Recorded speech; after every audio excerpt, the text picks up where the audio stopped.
Fucking hell, I'm giving bowl cut. Well, good morning, good afternoon, good evening. Such is the beauty of pre-recorded media. My name is Skinny Minnie, I'm a drag queen from Glasgow, and welcome back to my YouTube channel. Not too long ago, I filmed my unfiltered reaction to Chapel Roan's The Rise and Fall of the Midwest Princess. Because yes, I live under a rock, and actively avoid pop culture when it's at its peak. It's a problem, I know, I'm working on it. But if that video sounds like something you'd be interested in, I'll stick the link in the description below. I believe it was the prophet herself, Lizzo, that said pink goes with everything. And she is right, but it is a notoriously difficult eyeshadow colour to work with. And who am I, if not vastly unqualified, to give it a go? Today, I'm going to walk you through my How Now Strawberry Cow makeup transformation. You can find the full photo shoot on my Instagram at Skinny Minnie Queen if you're interested. Unlike my last tutorial where I took you through each step in detail, I'm assuming if you're here, you have a rudimentary understanding of makeup to at least the level that I'm able to perform. So I'm just going to yap for the most part. Anything super important or out of the ordinary, I'll make sure to explain. So ladies, gays, Discord moderators, and drinkers of non-binary tea, strap in and strap on for a good old January catch-up with Skinny Minnie. So, with that whiteout transition, I've travelled from the west coast to the east coast, and now I'm situated in the Bohemia Green Room. If you don't know, Bohemia is one of Scotland's largest indoor entertainment venues, situated in the heart of Edinburgh, and I've worked here on and off for the last 4 years, and it's absolutely amazing. The venue and the staff are so lovely and welcoming, and despite it being literally huge, it always manages to feel warm and cosy.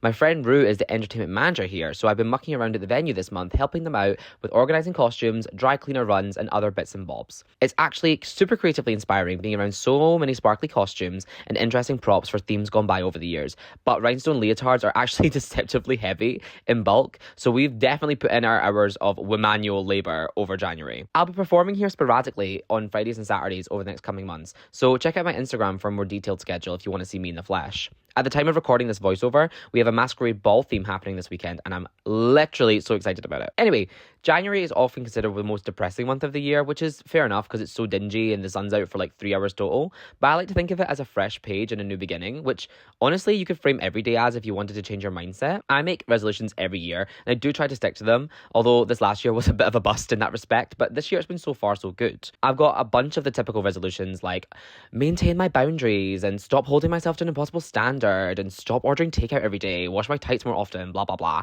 But my most important resolution this year is to stop avoiding having fun for no reason. I know I won't be alone in this, but I often procrastinate activities that I actually enjoy doing and find myself sitting staring at a wall when I actually could be doing something that I want to do. I do drag full time, so I find this affects me most on days when I have shows. Even if I don't even need to get into drag until 5 or 6 p.m, I will literally just sit and do nothing until I run out of time. And it's not even like I'm using that time to rest and recharge. I actually want to do things. I want to play games or go outside, and I just don't. And this applies to other things I want to do too. Like I'll avoid food that I want to try or new shows that I want to watch, and instead I'll eat and watch nothing. I've had this problem like as long as I can remember, so I've been working really hard this year to stop being like that. So let's talk about some of the new and fun experiences I've had this month for some positive reinforcement. I've been watching The Last of Us TV show, which is about a grizzled man looking after an immune teenage girl in a fungal zombie apocalypse. Now, I've never played the game because I was an Xbox girly growing up and so I couldn't, and I was Team The Walking Dead game. My username actually used to be for Clem on socials, in the original story-driven zombie game Wars, but I've been really loving it, exactly as I expected to, because it's literally right up my street. So again, I don't know why I avoided even watching a playthrough of it until now, but no matter. I do this thing when watching shows that aren't presently airing, where episode by episode I check out the Reddit board for the discussions to get into the headspace of the fan base at the time, because any and all media is more fun when it's enjoyed with others who have differing thoughts and opinions. That's actually what kept me in online fandom for like literally years, especially the golden years of The Walking Dead, where we'd all speculate about what comic moments would get translated and who they'd be given to. Sadly, that show went downhill fast in its final years, but I've also been watching that through again in an effort to finally finish it. I actually have a tattoo, my only tattoo, which is dedicated to one of the characters, so I think it's kind of blasphemous that I gave up on The Walking Dead in mid-season 8. Also, Anna Torv was phenomenal as Tess in The Last of Us. I actually had no idea she was even in it. That piece of information completely evaded me, but I've been a fan of hers since Fringe, which is an amazing serialized Monster of the Week science fiction alternate universe detective show from the 2000s. Try saying that fast. Zombie media is honestly so interesting to me because I feel like people my age have watched its rise and fall in real time, because there was definitely a few years in the mid-2010s where literally everything was about zombies. They just had this hold on the cultural zeitgeist. I wonder what monster that would be now. I think maybe vampires? I don't know. I need to go and watch Nosferatu. Another show I've been watching, although this is technically cheating on my resolution because I actually have seen this before and I'm rewatching it because season 3 is coming out next month, but it's Yellowjackets, and oh my god, I need to talk about this. So it's about a soccer team of teenage girls who crash land in the Canadian wilderness in the 1990s, and they start to go Lord of the Flies from a mix of isolation and starvation, eventually resorting to cannibalism. This isn't a spoiler, it's literally the first scene. Except it's not out of necessity, but signposted to be almost ritualistic in nature. And then that's juxtaposed with the second timeline of the adult survivors who escaped the wilderness 25 years later as women in their late 40s, wrestling with the ripple effects of trauma and guilt. The show is also never really explicit about whether everything they experienced was mundane or if there was an element of the supernatural, and there's reasons to believe both. So it's like a sapphic, teen angsty Lost. So again, right up my street, I'm literally obsessed with it. My favourite character is Shauna, who's played by Sophie Nélisse in the past timeline and Melanie Lynskey in the present timeline, and she's also actually in The Last of Us, which I didn't know. And if you need any further proof of me of literally avoiding pop culture, it would be that. So she's this incredibly complex female character that in both timelines, like nothing I've ever seen before. She's literally the definition of bubbling female rage, arguably the most aggressive and violent of all the characters, and yet tries to, at least in the present timeline, put on this facade of a simple housewife life in a way that I interpret as being fully out of guilt for surviving over others and then trying to live her life vicariously for them. She's like a square peg trying to fit in a circle hole, and she's so interesting and unpredictable to watch for that reason. Another thing about me is that I literally never watch movies. I think I can count on two hands the amount of movies that I've watched in the last 12 months, but I am determined to change that this year. And honestly, I've made good progress so far, but I think it's because a 45-minute episode of television, even if I'm going to then binge 3 episodes in a row, feels like less of an upfront commitment to me than a feature film, especially these days when movies are approaching the 3-hour mark more and more regularly. Does that make sense? If I don't like a TV show, I've wasted less than an hour and I just don't continue it, no harm, no foul. But if I dislike a movie, then I've wasted the full runtime, which I'll literally never get back, and potentially even wasted money to see it in the theatre. I actually think this is exactly what the problem is. I have this overwhelming choice paralysis and so much fear about making the wrong choice about how I have fun, so I just don't have fun so that I don't make the wrong choice. Like I've said, this extends to literally everything in my life, and it's so annoying. As a result of this, I'm one of those people where if you reference an extremely ubiquitous cultural touchstone in cinema or TV or music, there's like a 90% chance that I'd say I've never engaged with it. Years ago, I bought one of those scratch off 100 movie posters to work my way through it, thinking it would circumvent this having too many choices problem, but then I got paralyzed again because I found myself completely unable to watch them by myself, which I literally cannot explain. So I kept having to maneuver these situations with my friends or my boyfriend at the time where I could watch one of these films with them, and especially when with my friends, we would barely pay any attention to what was going on because everyone was trying to one-up each other with funny asides. I've noticed I struggle a lot with doing things alone. I've kind of mentioned online a few times now that after I started university back in 2017, I struggled with severe agoraphobia. It basically affected me in a way where I couldn't leave the house, which obviously became much worse during the pandemic and sometimes still affects me quite badly from time to time. I'm not really going to go into it in full because this isn't the kind of video for that, but basically my only respite to this would be if I had someone accompanying me, or if at the very least I was able to be on the phone with someone, and honestly that still affects me to this day. On good mental health days, I can just about get by using music to smooth the transition from one place to another. But I once had this very big philosophical discussion with Rue about this. Are experiences undertaken alone less valuable than experiences undertaken together? For example, I'll go and watch any movie that someone invites me to see, regardless of whether I think I'll like it or not. For example, Rue once took me to see Avatar 2, and I had a nap during the extended underwater section because I was so bored. And ultimately, whether I like the movie is irrelevant because I've had an experience with a friend and spent time with them. But if I was by myself, I would never choose to have that experience in case I didn't enjoy it.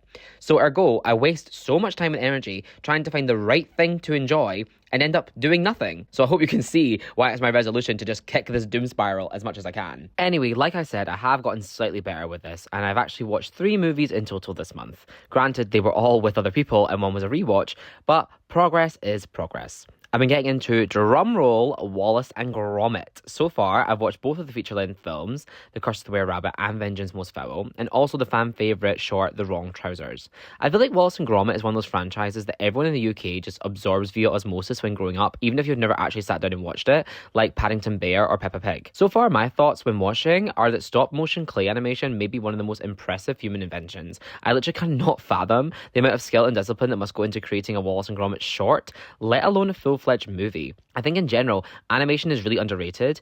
I feel like in the mid 2010s, media went through this phase collectively where every book got a live action adaptation. And while some stories do work equally well on page and on screen, I've always wondered why so few stories are ported to screen with animation. I suppose that's because animation is seen as inherently juvenile, and anything which is quote unquote for kids or has a childlike aspect to it is immediately taken less seriously. But I feel like there's a creative freedom that telling stories with animation would give you, while conversely, live action would impose a creative limitation. I think the most prominent example I can think of would be live action plots involving children who age faster than the timeline of the show or movie series. Obviously, adults age too, sometimes visibly between installments, but it's extremely obvious when an 11-year-old is suddenly a 15-year-old, but only 6 months have passed in the canon of the show. That would literally be avoided with animation. Pivoting to video games for a second, I also think creativity is restricted by this constant push for hyper-realistic graphics where a game simulates real life. I think art should have a perspective, and of course hyper-realism is a valid perspective, but as technology advances, these realistic graphics rapidly age into obsoleteness.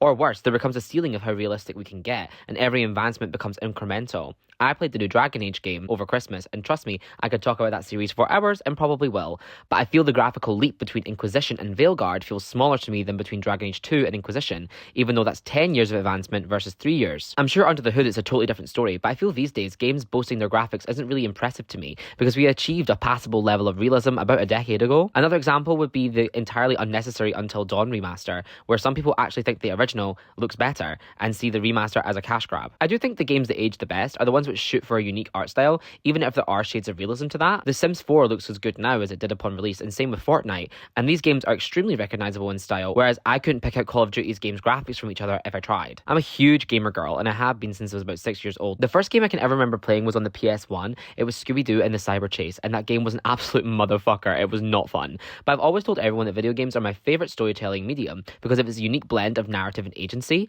You can watch a movie, you can read a story, but you play a video game. And by having that direct channel of player input, you're able to, in my opinion anyway, touch the audience in a much deeper manner. If you have a keen eye, you may have seen that I am wearing a Junko Enoshima t-shirt, and I had a different Junko Enoshima t-shirt on in the intro. Yes, I am obsessed because I am, unfortunately, annoying and a huge Danganronpa fan. I actually didn't get into it at either time it was at peak popularity, either release or the pandemic, because, as I said, I'm annoying, but actually at the start of 2022.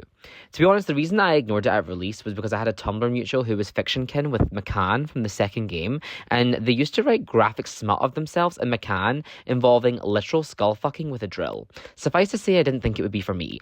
It's a graphic novel, murder mystery, killing game, video game, which kind of illustrates my point perfectly about video games and player agency. Having to directly accuse the killer, who may be a character you like, and condemn them to death yourself holds much more weight than just turning the page to see the protagonist condemn the killer because of our active role in the story as the protagonist. I actually have a Junko Enoshima cosplay in my drag wardrobe, so I'll probably do another video talking about the game series in depth in the future. What a fucking tangent all of that was. I've done my eyes and most of my face now. Earlier you probably saw that I was spending forever on my eyes, and that's because literally everything went wrong. Pink as a base shade is just really hard to add depth to without it becoming purple, which wasn't the goal for this look. I end up just switching palettes and using a pastel pink shadow to go over everything to lighten it, and then I likewise slammed that onto my crease so there would at least visibly be some pink in the look. Makeup is and always will be a trust the process situation. By the way, if you think you can see something up my nose, yes you can, and it's not a bogey, it's a piece of tissue paper because my nose wouldn't stop running. I have this problem literally every time I do drag, and I'm starting to wonder if I'm allergic to something in my foundation because I can be right as rain, and as soon as I put the makeup on my face,